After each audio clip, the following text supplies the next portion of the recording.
சில எப்படிங்க நான் நாளைக்கு நினைக்கிறேன் ரேங்க் மேட்ச் விளையாண்டு போர் அடிக்கிறது பட்சத்தில் பார்த்தீங்கன்னா சிஎஸ் மேட்சை பற்றி ஒரு சூப்பராக ஒரு கண்டென்ட் போடுவோம்னு சொல்லிட்டு சிஎஸ் மேட்ச்சில் ஒரு மேட்ச் விளாடணும் வந்தவொடனே பார்த்தீங்கன்னா அங்கே ஒரு பைப்பில் ஓடணும். நான் கீழே இறங்கணும் கூட தெரியாமல் பார்த்தீங்கன்னா தம்பி வேகமாக ஓடிக்கிட்டு இருந்தார். வந்தவருக்கும் ஒரு மண்டையில் ஒரு அடியை போட்டு கோடாலி எடுத்தோடனே கொடுத்துட்டாங்களா, அதனால் கோடாலி வச்சு அவருக்கு ஒரு மடியை போட்டான். அடியை போட்டதுக்கப்புறம் பார்த்தீங்கன்னா சரின்னு சொல்லிட்டு அவர்கிட்ட ஒரு கண்ணை ஆட்டையை போட்டு வந்துட்டேன். கண்ணை ஆட்டையை போட்டோன்னே பார்த்தீங்கன்னா பைப்பில் மேலே ஒருத்தன் சும்மா விட மாட்டேமேன்னு சொல்லிட்டு வேகமாக போனேன்.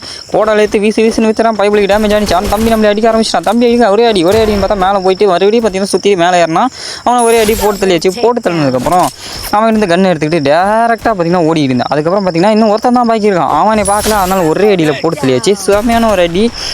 அதுக்கப்புறம் பார்த்தீங்கன்னா மிச்சம் 3 மேட்ச் எல்லாமே பார்த்தீங்கன்னா நம்ம டீம் மேட்சே போட்டு முடிச்சிட்டாங்க. அதுக்கப்புறம் பார்த்தீங்கன்னா இந்த லாஸ்ட் மேட்ச்சில் இங்கே ஒரு பயபுல இருந்தால் அவனையும் நம்ம போட்டு தள்ளிச்சு. போட்டு தள்ளனே பார்த்தீங்கன்னா அங்கே ஒருத்தர் ஆனால் திடீர்னு ஒருத்தர் பின்னாடி வந்து அடிச்சிட்டாண்டே. பின்னாடி வந்து அடிக்கிறீங்கன்னு பார்த்தா நம்ம டீம்மேட் கரெக்டாக குறுக்கால வந்து க்ளோவால் போட்டு நம்மளே காப்பாற்றினதுக்கப்புறம் கடைசியாக பார்த்தீங்கன்னா 2-2 தான். அதுக்கப்புறம் பார்த்தீங்கன்னா இந்த மேட்ச்சில் நாங்கள் ஜெயிச்சா பூஜா எங்களுக்கு. அதுக்கப்புறம் பார்த்தீங்கன்னா கரெக்டாக பைப்பில் அங்கே ஒருத்தர் தான் நாங்கள் பார்த்தோம். அதுக்கப்புறம் கரெக்டாக குறுக்கால வந்து கில் அடிக்கலான்னு பார்க்கும்போது நம்ம டீம்மேட் கரெக்டாக பேக்கப் கொடுத்து இந்த மேட்ச்சு பூஜாவை தரமாக வாங்கிட்டோம்.